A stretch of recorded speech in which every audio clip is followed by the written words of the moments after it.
8 ہجری ہے، مکہ فتح ہوتا ہے۔ یہ وہی مکہ ہے، یاد رکھیے گا پیارے اسلامی بھائیوں، جہاں سے نبی پاک کو بڑے دکھ کے ساتھ چھوڑ کر جانا پڑا تھا۔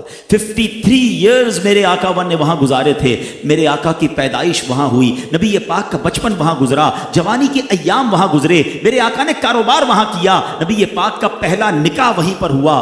اللہ اکبر، صحابہ کی پراپرٹیز تھی، بزنس تھا، سب کچھ چھوڑ کر مائیگریٹ کرنا پڑا، کیونکہ مکے والوں نے بڑا ظلم کیا تھا، مکے والوں نے بڑی تکلیف پہنچائی تھی۔ اور اب 8 سال کے اندر اللہ نے مکے پر فتح نصیب کر دی۔ 10-12 ہزار مسلمان مجاہدین موجود تھے، اور وہ سارے لوگ کانکر ہو چکے تھے، وہ سارے لوگ گرفتار ہو چکے تھے۔ نبی پاک نے پہلا خطبہ دیا، اور اب خطبے کے بعد ان تمام مجرمین پر نظر دوڑائی۔ ذرا غور تو کیجئے کون لوگ تھے ان میں؟ نبی پاک کے راستے میں کانٹے بچھانے والے بھی تھے، وہ لوگ بھی تھے جو پیارے آقا پر کئی بار پتھروں کی بارش کر چکے تھے، وہ خونخوار بھی تھے جنہوں نے نبی پاک علیہ الصلوۃ والسلام پر جانی سوسائڈ اٹیک بھی کیے تھے، پیارے آقا کے دندان مبارک کے کچھ حصے کو شہید کرنے والے بھی تھے، آپ کے چہرہ انور کو لہو لہان کرنے والے بھی تھے، وہ اوباش بھی تھے جو نبی پاک پر بہتان تراشی اور طرح طرح کے تلخ جملوں سے دل اقدس کو زخمی کر چکے تھے، وہ صفاق درندہ صفت بھی تھے جو آپ علیہ الصلوۃ والسلام کے گلے میں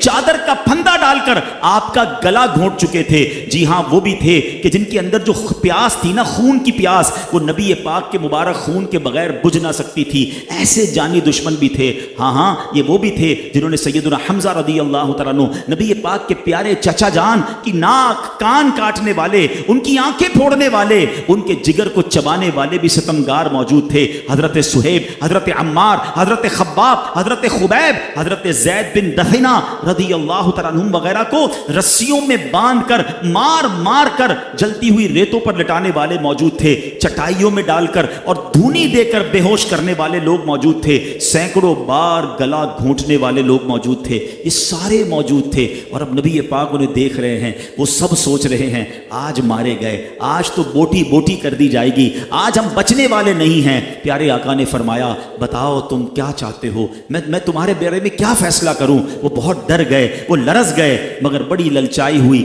بڑی جس کو کہتے ہیں نا ترس والی نظروں سے پیارے آقا کی بارگاہ میں عرض کرتے ہیں آپ کریم ہیں، آپ بڑے کرم والے ہیں، آپ سے کرم کی امید ہے۔ اللہ اکبر، ذرا سوچئے اتنا ستانے والا کوئی سامنے آ جائے، اتنا تکلیف دینے والا کوئی سامنے آ جائے، اپنے ساتھیوں کو شہید کرنے والا کوئی سامنے آ جائے، اور آج موقع ہے بدلہ لینے کا۔ لیکن سبحان اللہ، رحمتیں اور پیارے آقا علیہ الصلوۃ والسلام کی کرم نوازی دیکھیے، آپ نے وہ تاریخی جملہ فرمایا، آپ فرماتے ہیں لا تثریب علیکم اليوم فاذهبوا انتم الطلقاء، آج تم پر کوئی الزام نہیں، جاؤ تم سب آزاد ہو۔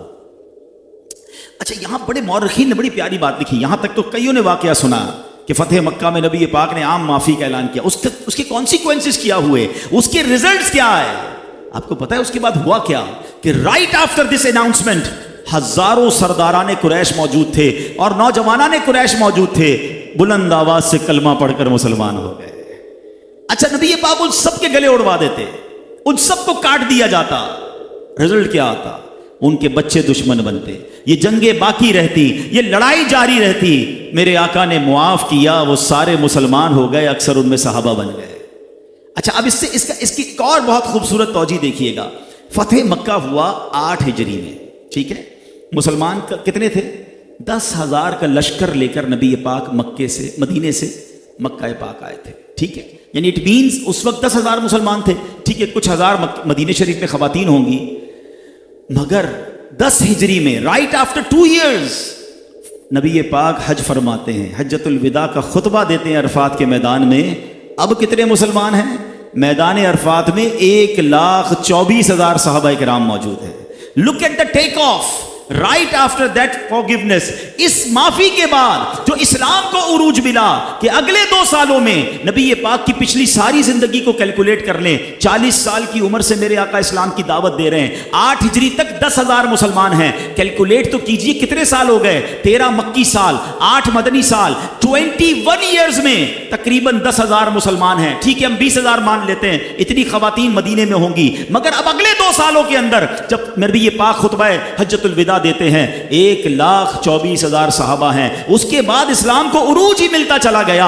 وہ فتح مکہ کی معافی ہے, وہ میرے آقا کا درگزر ہے, وہ شاندار ڈیسیشن ہے جس نے پوری کایا پلٹ کے رکھ دی. پوری قوم مسلمان, سردار مسلمان, ان کے پیچھے چلنے والے لوگ مسلمان ہو گئے. تو یہی میسج ہمیں فتح مکہ دے رہا ہے کہ حالانکہ وہ خون کے پیاسے تھے, وہ سوسائڈ اٹیکر تھے, وہ صحابہ کرام کے قاتل موجود تھے, میرے آقا نے سب کو معاف کر دیا.